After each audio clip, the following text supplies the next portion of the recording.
el versículo 10. Capítulo 1, versículo 6 al versículo 10. En el estudio anterior vimos el tema acerca de la carta, que es precisamente la defensa del Evangelio. Cuando estudiamos la carta a los romanos, decíamos que Romanos es pues más que todo la presentación del Evangelio, es decir, cómo una persona puede ser salva. Y en Romanos se describe el hombre, los tres tipos de hombre: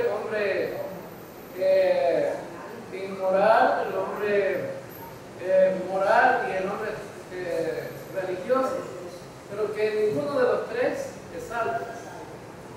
Ahora entonces, en la carta a los Gálatas ya no es la explicación en sí del Evangelio, sino más bien es la defensa del Evangelio.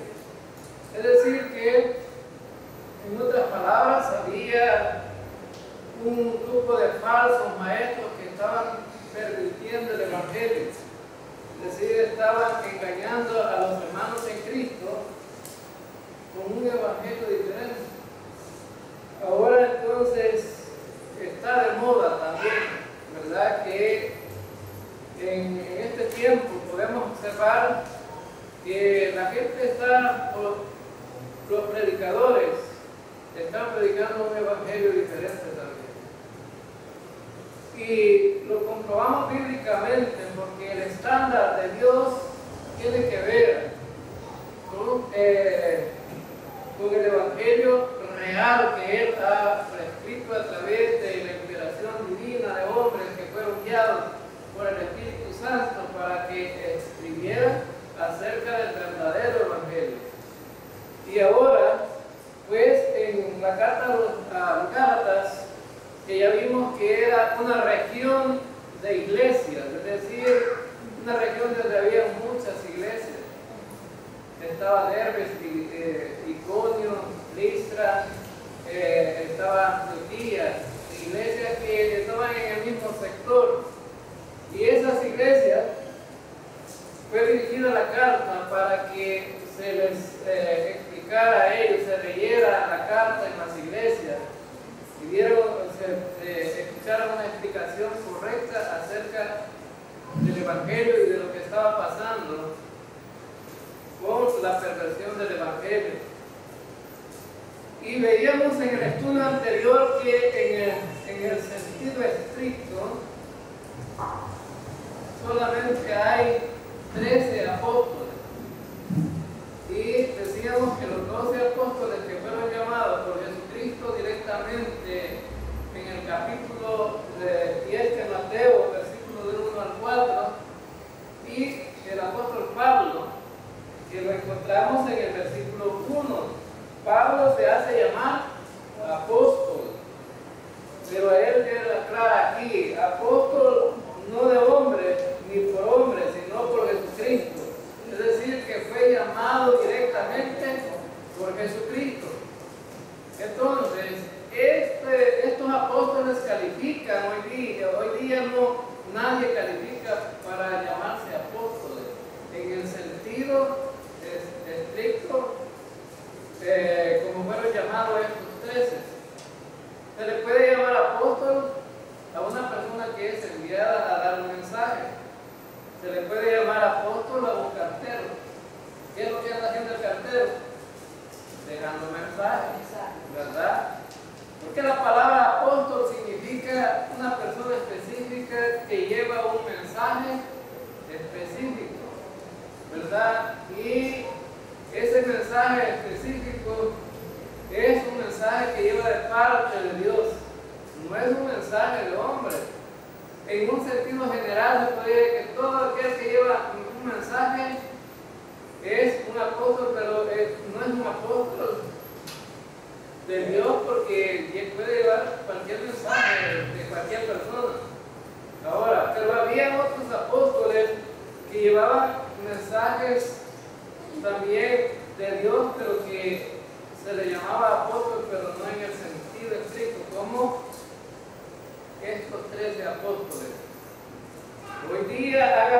aparecido muchos hombres llamándose apóstoles. Pero decíamos en el estudio anterior también que para llamarse apóstol tiene que haber calificaciones. Y una de esas calificaciones es haber visto a Jesucristo resucitado. Ahora los apóstoles de hoy día pueden ver a Jesucristo resucitado, no porque Jesucristo ¿dónde está? Pues está a la diestra de Dios, está en el cielo, no está aquí en la tierra. Ahora, el apóstol Pablo sí califica con ese término, porque Pablo vio a Jesucristo resucitado.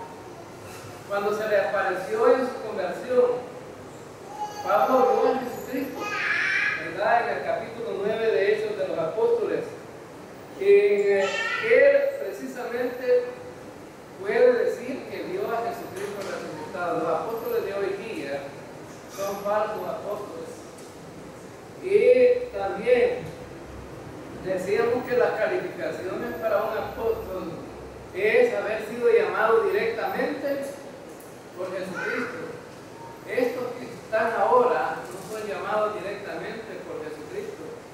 Ahora entonces, en ese sentido, pues no podemos considerar a los que se llaman apóstoles hoy día como apóstoles estrictamente que han sido llamados por Jesucristo, sino más bien podemos decir que son, es decir, han recibido ese nombre o ese título porque ellos mismos se lo han puesto, ¿no?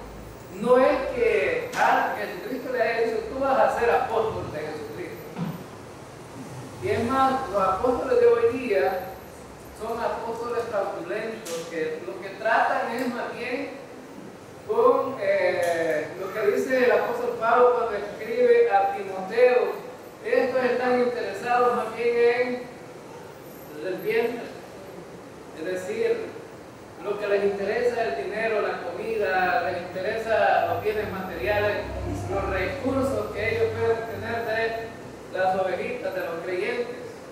Ahora, entonces veíamos eso, ¿verdad? En el estudio anterior.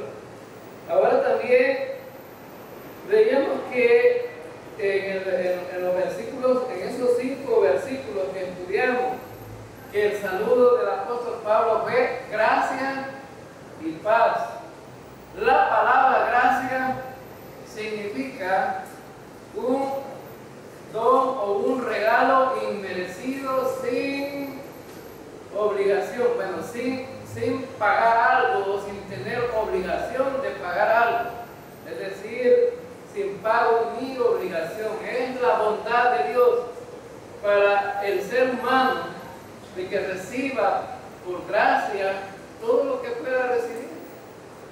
No hay nada que el hombre pueda considerarse propio de sí mismo, sino que todo proviene de Dios. Para el creyente todo proviene de Dios. Ahora, hay muchas iglesias que se sienten orgullosas y dicen, hermano, esos bautistas no tienen el Espíritu Santo. Ahora, hermano, tenemos el Espíritu Santo nosotros, pero ese Espíritu Santo es nuestro o es de Dios. Es de Dios. Nada de lo que tenemos nos pertenece. Los dones espirituales, ¿a quién les pertenecen? ¿Los pertenecen a nosotros o son de Dios? ¿A quién le pertenecen? ¿Nos pertenecen a nosotros o son de Dios? Le pertenecen a Dios porque Él nos lo ha dado a nosotros. Él es el que tiene para dar. Nosotros simplemente recibimos. Igual que la salvación. ¿A quién le pertenece la salvación? ¿Le pertenece al hombre o le pertenece a Dios? Le pertenece a Dios porque Dios es el que da la salvación a través de su Hijo, ¿verdad? Ahora, dentro de este plan de Dios, vemos que es por medio de la gracia de Dios. Por eso el saludo es gracia y paz. Primero la gracia, porque donde se recibe la gracia va a haber paz. Ahora, oiga atentamente esto. Donde se recibe la gracia de Dios va a haber paz. Cuando nosotros consideramos que somos salvos por gracia, tiene que haber paz en nuestro corazón. ¿Por qué? Porque la gracia nos da la seguridad de lo que Cristo hizo en la cruz ha sido completo. ¿O necesitamos algo más? No. Ahora, la vida, la santificación también, igual que la salvación, es por gracia. Porque Dios es que logra en nosotros hacer cambios en nuestra vida. No somos nosotros. Yo, por ejemplo, como pastor no puedo cambiar a otro ser humano. ¿Quién es que lo cambia? Es el Señor, y a través del Espíritu Santo, ¿verdad?, que va trabajando en su vida. El Espíritu Santo puede hacer cambios en su vida. Y por eso es que es imposible que el hombre pueda cambiar por sí mismo. Es decir, hay personas que cuando las evangelizamos le decimos, bueno, usted necesita confiar en Cristo para ser salvo. No dice, tengo muchos problemas, tengo muchas situaciones en la vida de pecado, necesito primero cambiar mi vida para luego recibir a Cristo. Y eso es incorrecto, porque necesita primero recibir a Cristo para cambiar su vida. No es el hombre que va a hacer cambios en el hombre, es Dios mismo quien va cambiando al ser humano. El ser humano puede tener una influencia sobre otro ser humano, pero una influencia moral, pero no una influencia que cambie la vida de una manera como la cambia Dios. No puede un ser humano hacer un milagro con otro ser humano. No puede un pecador cambiar a otro pecador. Ahora entonces, veíamos en el estudio anterior entonces algunas cosas como esta, y veíamos también en el versículo 4 que el sujeto del Evangelio es Jesucristo. Fíjense en el versículo 4, dice, el cual se dio a sí mismo por nuestros pecados, para librarnos del presente siglo malo, conforme a la voluntad de nuestro Dios y Padre. Porque en el versículo 3 dice, de nuestro Señor Jesucristo. Ahora, el Señor Jesucristo es el sujeto del Evangelio. Es decir, es la máxima expresión de Dios para que nosotros pudiéramos recibir la gracia y la paz de Dios en nuestra vida. Es decir, es por medio de la obra redentora de Cristo que nosotros podemos recibir la salvación. Fíjense bien que en el versículo 4 hay cosas muy importantes que ya las vimos, pero solamente para recordar. Dice que es por la obra de Cristo que nosotros somos salvos, el cual se dio a sí mismo. La palabra se dio a sí mismo significa que Jesucristo fue el que hizo la obra. Entonces la obra redentora de Cristo en la cruz es que nos da la salvación. No es de otra manera. Simplemente a través de la muerte y el sacrificio de Cristo. Ahora también describe aquí el propósito de entregarse a sí mismo fue para librarnos del presente siglo malo. Es decir, nos salva del problema del pecado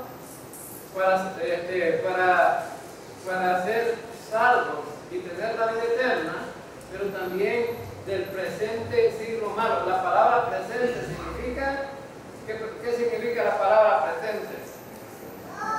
Significa presente, ¿verdad? No significa otra cosa. Tiempo, ahora. ¿De qué está hablando entonces? De la santificación. Es decir, Jesucristo no solamente nos libra del problema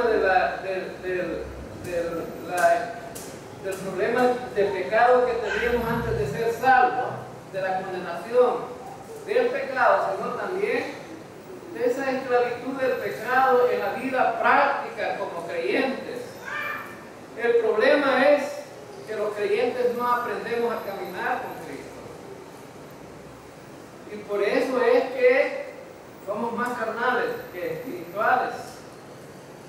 Es decir, si aprendiéramos a caminar con Cristo, si viniera, les voy a poner un ejemplo literal, si viniera Cristo ahora, esta noche, y Él se presenta delante de todos ustedes y dice, yo soy Jesucristo, y ustedes dicen, verdaderamente es Jesucristo, y Jesucristo dice, de aquí en adelante los voy a llevar conmigo, para que anden conmigo, para que en la trayectoria de la vida de aquí para adelante ustedes actúen así como yo actúo. Ahora, hermano, sería vergonzoso que un creyente actuara diferente andando con Jesucristo a la par a un verdadero creyente, ¿verdad? Sería penoso. Imagínate que viene Jesucristo a la par de Jesucristo, usted anda caminando, anda ahí, ¿verdad? Y Cristo anda predicando. Pero las actitudes nuestras, si diríamos nosotros, no, si yo soy seguidor de Jesucristo, yo soy un creyente de Jesucristo, pero actuáramos de una forma diferente, ¿verdad? Que sería ilógico y nos daría vergüenza. Pero ahora actuamos de esa manera hoy día, sí, y no nos da vergüenza, solo porque físicamente no tenemos a Cristo aquí. Pero Jesucristo es real en nuestra vida, hermanos. Claro que sí. Y donde quiera que usted ande, ahí está Jesucristo. Pero hay creyentes que en su casa son diferentes aquí, en la iglesia, en el templo. Actúan de una manera diferente, muy diferente, ¿verdad? Allá actúan, aquí se ven todos espirituales, no se ve nadie carnal, todos están atentos escuchando el mensaje. Pero en la casa, ya te dije que no me gustan las cosas así. Tenés que volver a calentar las tortillas y empieza a pelear, ¿verdad? Por la comida. Ya está carnal, ¿verdad? Peleando por la comida. Ya te dije que la ropa no me gusta que me la planchen de esa manera. Tiene que ser al revés, porque no al revés planchan la ropa. No, por el derecho me queda brillosa, no me gusta así. Así empieza el pleito, ¿verdad? Ahora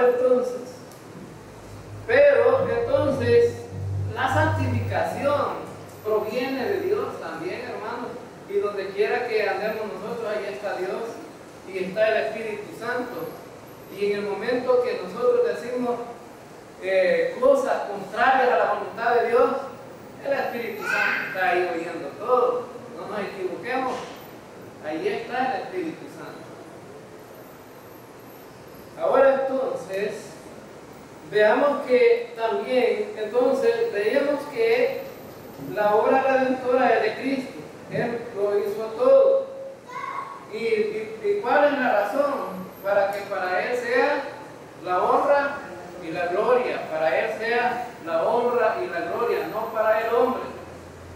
Porque ese es el problema que tenemos hoy día, que el hombre se jacta, se envanece, se llena de orgullo. No, todo es para la honra y para la gloria de Dios. Ahora veamos entonces el versículo 6 al versículo 10, que es el pasaje que vamos a estudiar en esta noche. Estoy maravillado de que tan pronto os hayáis alejado del que os llamó por la gracia de Cristo, para seguir un evangelio diferente. No que haya otro, sino que hay algunos que os perturban y quieren pervertir el evangelio de Cristo.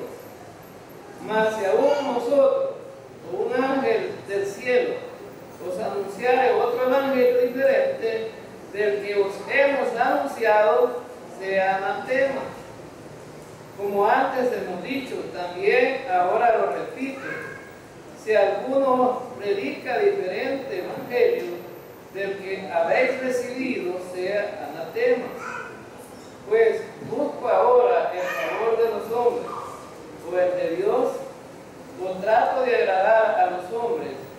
Pues si todavía agradara a los hombres, no sería siervo de Cristo. Ahora entonces veamos estos versículos que tienen, bueno, una esencia importante aquí en cuanto al problema por el cual el apóstol Pablo escribió esta carta. ¿Y cuál es el problema ahí?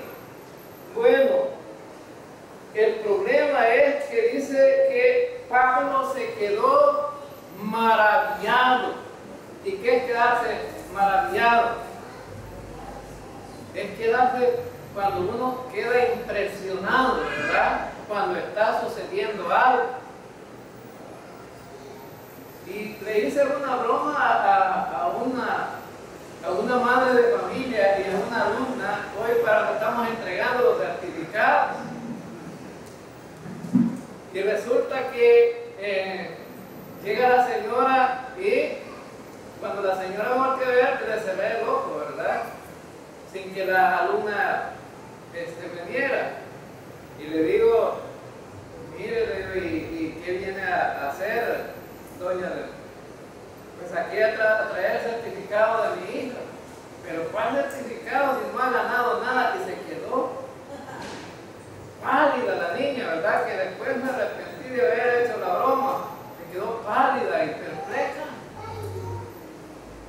Y profe, ¿cómo es eso? ¿Cómo es eso? Si yo iba bien, profe. Bueno, no ganaste nada. Y entonces, y era la que llevaba el primer lugar, ¿verdad? El primer lugar. Entonces, saqué una medalla y se la puse. Vaya, este es lo que ganaste. Por ser una alumna aplicada, le cambió el color, ¿verdad? Le cambió. Estoy maravillado, dice Pablo, ¿verdad?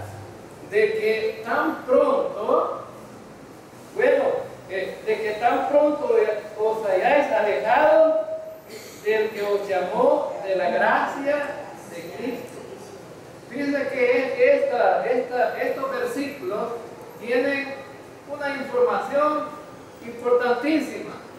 Es decir, Pablo dice que estaba maravillado de que la gente estaba cambiando, los creyentes estaban cambiando de forma de pensar, porque lo que afectó a estos creyentes fue su mente, la forma de pensar. Ahora, hermanos, pero eso no es de maravillarse también solamente en aquel tiempo, sino que hasta en este tiempo. ¿Podría un creyente cambiar de forma de pensar hoy día y en una forma equivocada? Claro que sí. A eso se le llama apostatar de la fe. Es decir, un creyente que ha confiado en Cristo, que sabe que ha sido salvo por medio de la fe en Cristo, y que de repente aparezca diciendo, ¿verdad?, que hay que hacer algo más. Está apostatando de la fe, porque la Biblia es explícita y dice claramente que la salvación simplemente es por la fe en Cristo, nada más. No hay nada más que hacer. Ahora, vemos aquí entonces que Pablo está diciendo, estoy maravillado de que... ¿Cuáles son las razones por las cuales Pablo estaba maravillado? Si estaban alejando, ¿de quién? Del que os llamó. ¿Y quién fue el que los llamó? Pues, ¿fue Pablo? No. Cristo los había llamado, bueno, Dios estaba llamando a la gente por medio de Cristo. Es decir, que cuando una persona ha sido llamada por medio del sacrificio de Cristo, no ha sido llamada por levantar la mano ni por hacer la oración del pecador. Ha sido llamada por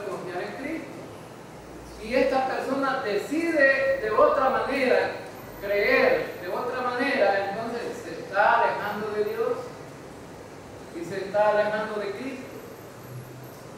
¿Por qué? ¿Cuál es la razón? Porque está añadiendo algo más al Evangelio. Es decir, está cambiando el sentido llano del Evangelio, es decir, el sentido, bueno, en una forma estricta, diríamos, la esencia del Evangelio la están cambiando. Cuando decimos que, el apóstol Pedro dice que nosotros debemos de tomar la lechita, como creyentes debemos de tomar la leche espiritual, pero no adulterada. Y la palabra adulterar, ¿qué significa? Cambiar de la esencia natural que tienen las cosas. Es decir, alterar lo que ya está correcto.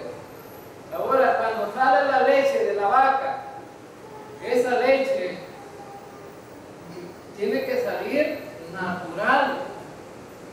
Es decir, no tiene que agregársele algo más porque ya está correcta. Pero cuando Pedro dice que hay que desear como niños recién nacidos la leche espiritual pero no adulterada, significa que la palabra de Dios puede ser adulterada. Y en este sentido, ellos estaban adulterando el ¿qué? El Evangelio. Le estaban dando otro sentido. ¿Cuándo es que la leche está adulterada? Cuando le echamos agua, ya está adulterada. Es decir, y cuando salen chimbolitos en la leche también, pasaron por la quebrada y no colamos bien el agua para echarle a la leche, ¿verdad? Ahora entonces está adulterada. Entonces, Pablo se maravilló que apenas 2 años de haber predicado el Evangelio en un sentido correcto, en 2 años estaban cambiando de forma de pensar. Y no era mucho lo que le habían añadido, pero Pablo, bueno, considera que añadirle mucho o añadirle poco lo mismo es adulterar. Es adulterar. ¿Qué le habían añadido ellos? Simplemente la circuncisión. Le estaban añadiendo al verdadero Evangelio. Es decir, más adelante lo vamos a estudiar. Le estaban añadiendo la circuncisión. Es decir, que estos falsos maestros le estaban diciendo a los hermanos de Galacia que era necesario circuncidarse también para ser salvos. Ahora, entonces, él dice, se han alejado del que os llamó por la gracia de Cristo. Ahora, ¿cómo es que una persona es salvo? Por gracia, por gracia. Y ya decíamos que la palabra gracia significa un regalo, un don inmerecido, sin pago y sin obligación, es decir, que es gratuito. Nadie tiene que pagar nada. Pero aquel que le añade a la gracia de Dios está pagando, es decir, que está haciendo algo más para salvarse. Y hoy en día vemos a mucha gente predicando así. ¿Quiere ser salvo? Sí. Bueno, usted necesita hacer una oración para salvarse. Y repita conmigo. Y hay que repetir una oración. Y le dicen a la gente que aquí en adelante usted es salvo. Necesita visitar una iglesia y lo invitamos a nuestra iglesia para que se congregue. ¿Verdaderamente fue salvo esta persona? No. ¿Y le estaban añadiendo a la gracia? Sí. Porque la gente no se salva por hacer una oración. Ahora entonces, también vemos entonces en el versículo dice que habían sido llamados por la gracia de Cristo para seguir un evangelio diferente. La palabra evangelio, bueno, significa buenas nuevas o buenas noticias. Ahora entonces, buenas nuevas o buenas noticias. ¿Cuál era el evangelio que Pablo había predicado? Bueno, el evangelio que Pablo había predicado es que Cristo murió por nuestros pecados, que fue sepultado y que resucitó al tercer día conforme a las Escrituras. Ahora, esa era una buena nueva o una buena noticia, porque quien tenía que morir éramos nosotros. Pero Él cambió el destino nuestro y Él murió por nosotros para salvarnos y darnos a nosotros salvación y vida eterna. Cambió la historia de nosotros. Nosotros estábamos listos para ser condenados, pero más sin embargo Cristo, que es el ejecutor de la salvación, que es, bueno, que es en esencia quien muere en la cruz por nuestros pecados. Pero ¿qué hubiera pasado, hermanos, si Cristo no hubiera resucitado? Como dice en 1 Corintios capítulo 15, vana sería nuestra esperanza. Es decir, sería vano que nosotros estuviéramos esperando ser salvos si Cristo no hubiera resucitado. Pero Cristo resucitó. La victoria de la cruz es precisamente eso, haber resucitado y estar a la diestra de Dios.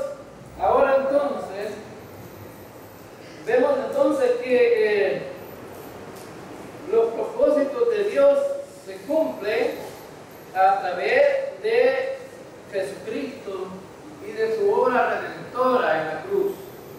Ahora entonces, cuando dice un evangelio diferente, es utilizada una palabra aquí en el versículo 6, la palabra diferente. Esta palabra significa que están agregándole o añadiéndole algo. O sea, significa algo no de la misma naturaleza. Eso significa aquí la palabra diferente. Y bueno, la palabra diferente que vemos aquí es la palabra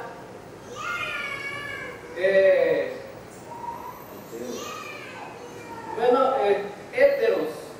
Bueno, usa la palabra héteros, ¿verdad? En el griego, y la palabra aios.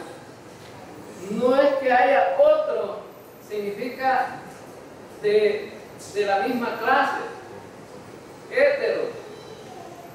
Ahora entonces, esta palabra aios de la misma clase significa entonces que ellos estaban cambiando la naturaleza del evangelio. Ahora entonces, y vemos aquí, hermanos, entonces, ¿cuántos evangelios hay? ¿Cuántos evangelios hay? Solamente hay un evangelio. No hay más evangelios. Pero la palabra otro significa que la gente entonces se puede inventar otros evangelios.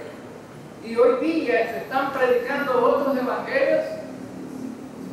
Se están predicando otros evangelios. Por ejemplo, hay un evangelio que se llama el evangelio sacramental, donde en la iglesia le dicen a la gente: si usted no toma los sacramentos de la iglesia o no practica los sacramentos de la iglesia, usted no puede ser salvo. ¿Y cuáles son esos sacramentos? Bueno, tomar la cena. ¿Salva tomar la cena, hermanos, del Señor? ¿Salva? ¿Santifica tomar la cena del Señor? No, para nada. no salva ni santifica, no hace a la gente santa. Ahora, si usted pues, no visita a los enfermos, no, si usted no es asistido por un sacerdote para que le haga una cruz en su frente en el momento de la gravedad, ¿verdad? O le hace la santa unción, no puede ser salvo si no practica, si no se bautiza, si no se casa.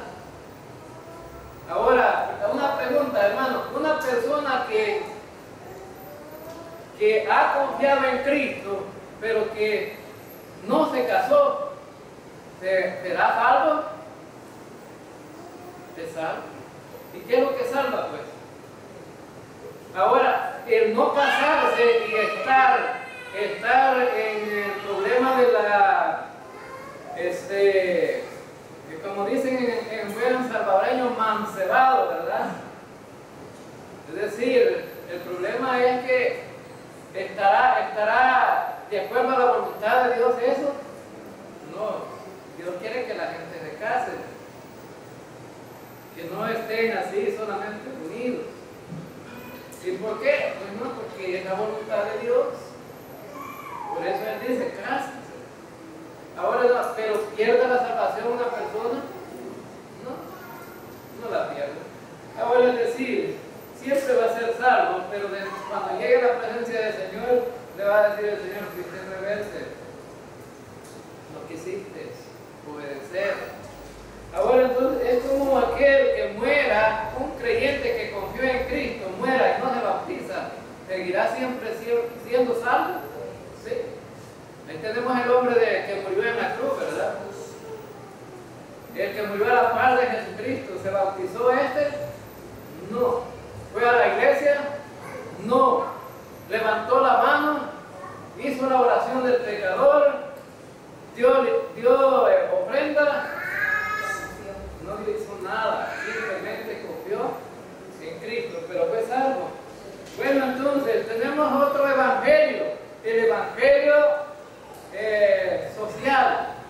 No, dicen algunos, lo importante es que, mira, hagamos una campaña aquí y recojamos a los pobres y les damos de comer. El evangelio social, ¿verdad? Y hay algunas misiones hoy día que vienen del extranjero a hacer su trabajo social aquí a estos países pobres. ¿Y qué hacen?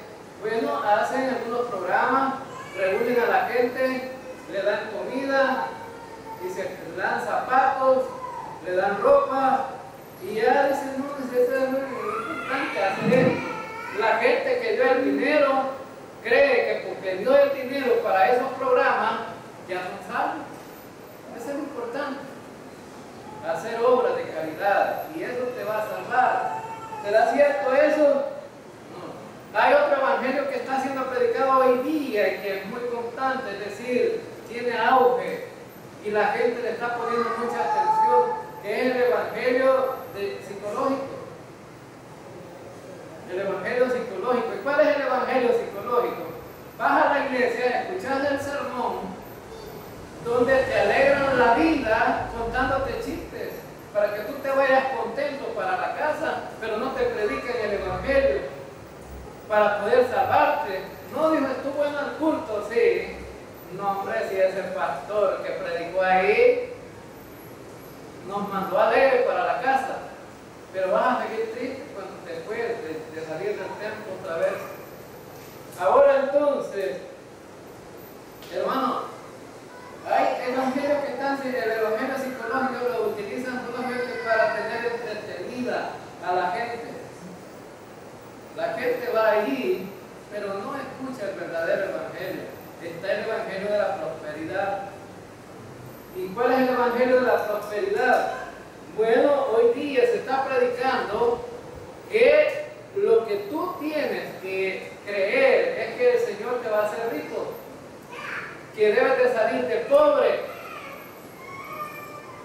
y si no cambia tu situación de pobre a rico, es que entonces sos un pecador.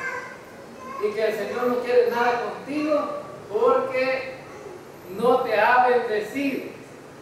Y el Evangelio de la Prosperidad también está diciendo que el Señor ha venido a sanarte físicamente, y no enfatiza la salvación espiritual que el Señor quiere hacer en ti, sino le dice, no, porque por su llaga fuimos nosotros curados, dice. Ahora, ¿de qué llagas está hablando? ¿De qué llagas está hablando el Señor ahí? No está hablando de enfermedades físicas, sino que está hablando del problema del pecado. El apóstol Pedro escribió, primera de Pedro, me gustaría que leyéramos ese versículo, en la primera carta del apóstol Pedro, capítulo 2. Primera carta del apóstol Pedro, capítulo 2.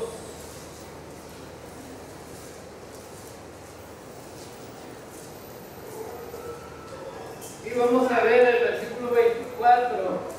Y dice, quien llevó él mismo nuestros pecados en su cuerpo sobre el madero, para que nosotros, estando muertos a los pecados, vivamos a la justicia, y por cuya herida fuiste sanados.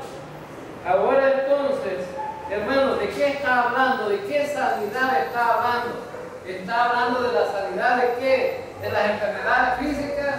No, está hablando de la sanidad del pecado, es decir, el problema del pecado. Es decir, está diciendo el Señor, cuando Isaías escribe este pasaje en el capítulo 53, está hablando del problema de Israel también, que son como que el pecado de ellos es como una enfermedad de la planta de los pies hasta la coronilla de su cabeza. Es decir, son como una podredumbre por los pecados. Y en el capítulo 1 de Isaías habla de qué tipo de pecado, de la injusticia que están cometiendo en cuanto a la gente que no tiene, que está evadida, que no puede defenderse, a la gente pobre, a las viudas, a los huérfanos. Están cometiendo violencia sobre ellos. De ese pecado que está hablando el apóstol, el profeta Isaías. Y el apóstol Pedro habla muy claramente en ese versículo. Está hablando del problema del pecado.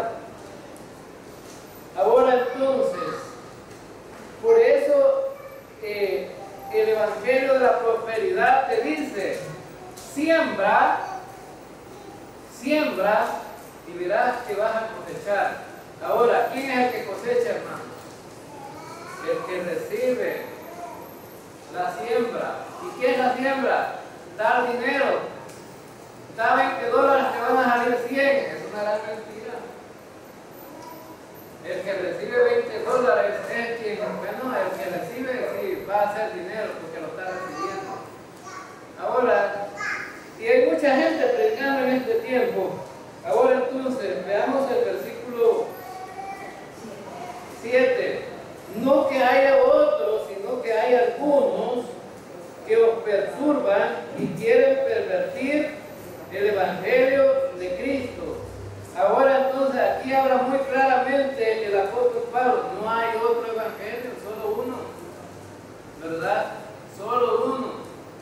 Y bueno, ese Evangelio es precisamente el que predicó Pablo, el que predicó Pedro, el que predicó Juan. Todos predicaron ese Evangelio.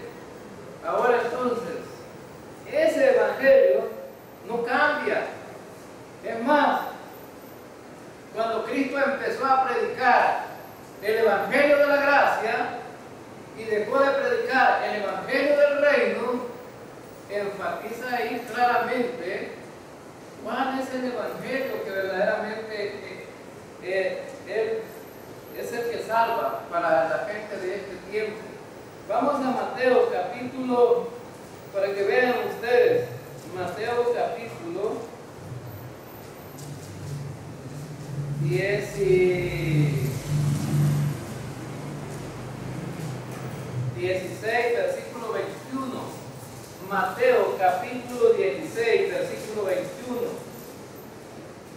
Y él dice: desde entonces comenzó Jesús a declarar a sus discípulos que le era necesario ir a Jerusalén y padecer muchos de los ancianos, de los principales sacerdotes y de los escribas, y ser muerto y resucitar al tercer día. ¿De qué estaba hablando? ¿De cuál evangelio estaba hablando Jesucristo aquí? Porque algunos dicen: no, es el evangelio de Pablo, el de la gracia es el evangelio de Pablo. No, es el evangelio de Jesucristo. Aquí Cristo, ¿qué está diciendo? Que era necesario que Él muriera. Y el evangelio que Pablo predicó, ¿cuál era? Pues que Cristo tenía que morir. Pero también aquí Jesucristo dice: voy a resucitar al tercer día. Entonces Cristo está predicando aquí el evangelio de la gracia de Dios. Ahora, pero habían algunos que estaban pervirtiendo la palabra perturba o pervertir el evangelio de Cristo. Es una palabra que toca la mente de las personas, es decir, perturba. ¿Cuándo es que está una persona perturbada? Cuando esa persona cambia de forma de pensar y está en duda de lo que cree. Le meten dudas. ¿Te han dicho que sos salvo por gracia? Sí, dicen: ya te mintieron, ya te engañaron.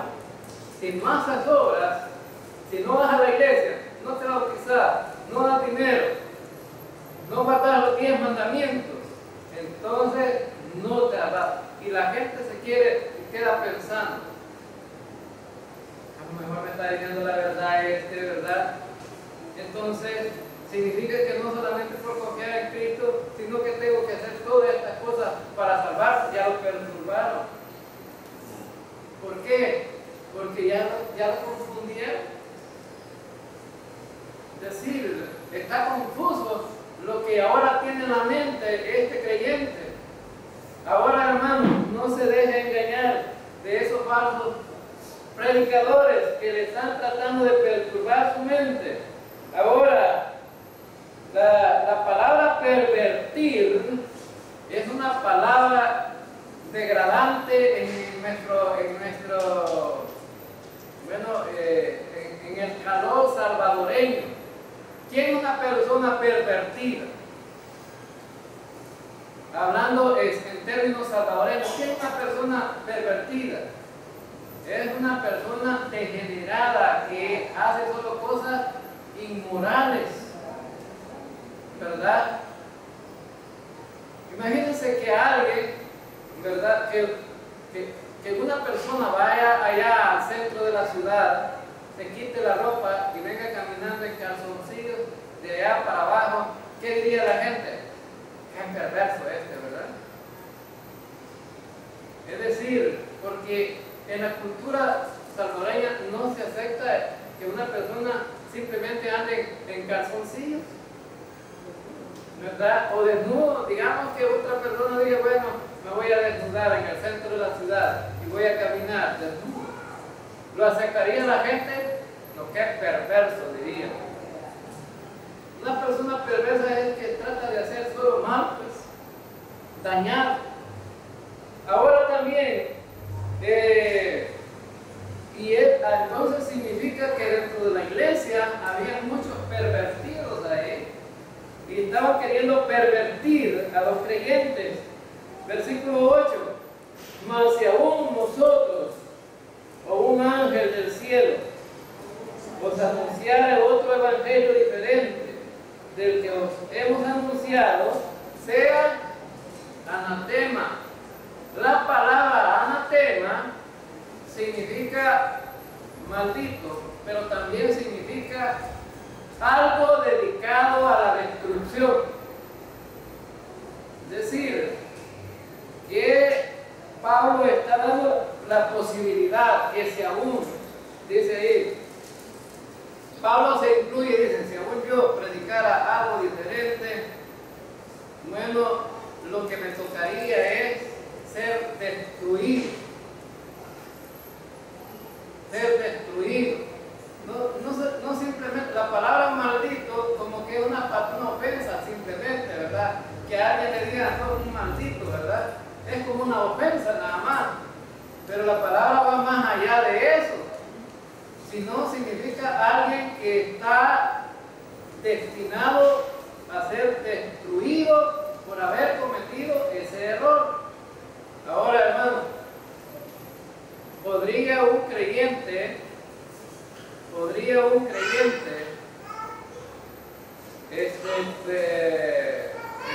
ser destruido por pervertir el evangelio? ¿Sí o no? Claro que sí, porque Pablo está poniendo como ejemplo él, ¿verdad? Habrá creyentes que han cambiado la esencia del evangelio. Ya no, sí, hay algunos que han pervertido el evangelio. Ahora entonces, significa que a un creyente verdadero califican para eso. ¿Qué sentido tiene entonces la palabra anatema aquí para un creyente? ¿Puede Dios destruir a un creyente siendo creyente? Claro que sí. Dios lo puede quitar de este mundo para que ya no esté estorbando, arruinando la cosa aquí, ¿verdad? Es decir, puede recibir una gran disciplina por estar haciendo eso. Ahora entonces, y dice el versículo 9, como antes hemos dicho también ahora, lo repito, si alguno predica diferente evangelio del que habéis recibido, sea anatema. Ahora entonces, fíjense bien que en el versículo 8 también incluye a los ángeles del cielo y anuncia otro evangelio. Ahora, los ángeles del cielo, podríamos decir a alguien de gran categoría, podría ser destruido también por pervertir el evangelio. Ahora, pero en el versículo 9 dice que vuelve a repetir la palabra anatema. De si alguien predica diferente evangelio del que habéis recibido, sea anatema, es decir, el énfasis aquí de la palabra anatema significa que es algo grave, que alguien lo haga. Significa que tiene gravedad cambiar la esencia del evangelio, es decir, cambiar el evangelio correcto, el que Dios ha mandado a predicar a los creyentes por un evangelio diferente. Entonces tiene gravedad hacerlo. Es decir, aquí, por eso se vuelve a repetir, ¿verdad? Y ahora entonces, dice el versículo 10, pues busco ahora el favor de los hombres o el de Dios, o trato de agradar a los hombres, pues si todavía agradara a los hombres, no sería siervo de Cristo. Ahora, hermano, ¿cuál es la razón por lo que algunos están predicando otro evangelio? ¿A quién quieren agradar? ¿A quién quieren agradar? ¿A Dios o a los hombres? A los hombres. Es decir, cuando alguien está predicando un evangelio diferente, lo que trata es que la gente le ponga atención y que ese mensaje sea agradable para ellos, a sus oídos. Como dijo el apóstol Pablo cuando escribió a Timoteo en la segunda carta, dice que vendrán muchos que tendrán comezón de oír. Pero ¿qué es lo que van a tener comezón de oír? Fábulas, cuentos. ¿Y por qué? Porque a la gente le gusta estar entretenida y ser engañada. Es más fácil creer la mentira que creer la verdad. Ahora entonces,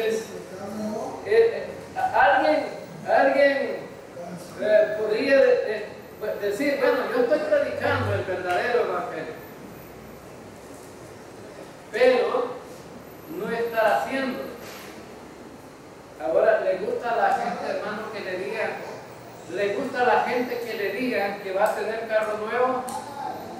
Claro, especialmente si no ha tenido carro y va a ser de esos carros bonitos, ¿verdad? Va a ser color rojo y va a ser convertible. Bueno, a cualquiera le tocaría los oídos de una manera agradable, ¿verdad? Porque a la gente le gusta escuchar acerca de esto. Imagínense que usted tiene un ranchito de casa y de repente alguien le diga: vas a tener una casa de 3 plantas, pues, como la de ahí del vecino, ¿verdad? Y vas a vivir en una casa. Cualquiera se emocionaría. Ahora entonces, pero a la gente le gusta ese tipo de evangelio, ¿verdad? Ese tipo de predicación. Ahora, entonces, vemos entonces que ¿a quién tratan de agradar estos falsos maestros? ¿A Dios? No, tratan de agradar a la gente. Entonces Pablo está diciendo aquí, si tratamos de agradar a la gente, bueno, no sirve para nada. Ahora, dice aquí, por trato de agradar a los hombres. Pues si todavía agradar a los hombres, no sería siervo de Cristo. Aquí Pablo está diciendo directamente, si estás predicando un evangelio diferente, no sos siervo de Cristo. Sos siervo de tus propios beneficios, sos siervo de cualquier otra cosa, pero no sos siervo de Cristo. Ahora entonces, vemos algunas cosas importantes aquí al finalizar este versículo 10, hermano. Necesitamos entonces hacer como un bosquejo de estos 10 versículos que hemos visto hasta hoy. Entonces, vemos aquí que dentro de ese bosquejo, bueno, podríamos decir mentalmente que lo que hemos visto es que Jesucristo es el autor de la salvación, y la salvación es por gracia, no por otra cosa. Jesucristo vino a dar su vida para que todo aquel pecador que confiara en Él fuera salvo, y no necesita más, no necesita añadir más, porque pervertir el evangelio significaba añadirle algo más. Entonces, nosotros necesitamos tener en nuestra mente siempre esa comprensión de que al evangelio no se necesita sumarle nada, ni necesitamos restarle nada. Tenemos que creer en el evangelio tal como ha sido predicado. Ahora entonces, ¿cuál es la razón? La razón es porque ese mensaje, el único mensaje que salva. No hay otro mensaje que pueda salvar. Me gustaría que al finalizar este mensaje leyéramos Romanos, capítulo 1. Vamos a Romanos, capítulo 1. Romanos, capítulo 1. Versículos 16 y 17. Dice: porque no me avergüenzo del evangelio, porque es poder de Dios. ¿Para qué? ¿Para qué es poder de Dios? Para salvación. Ahora entonces, no me avergüenzo del evangelio porque es poder de Dios para salvación a todo aquel que haga obras, no. Todo aquel que cree, todo aquel que cree, al judío primeramente y también al griego, al judío primeramente y también al griego. Porque en el evangelio la justicia de Dios se revela por fe y para fe. La justicia de Dios brada por fe únicamente. Por fe. como está escrito, mas el justo por la fe vivirá. Entonces, terminamos esta enseñanza en esta tarde, en esta noche, y confiamos plenamente que el Señor haya tocado sus mentes, su corazón, por medio del Espíritu Santo, para que confiemos plenamente en su palabra, tal como ha sido escrita, sin añadirle y sin quitarle, porque esa es la voluntad de Dios. Y vamos a orar.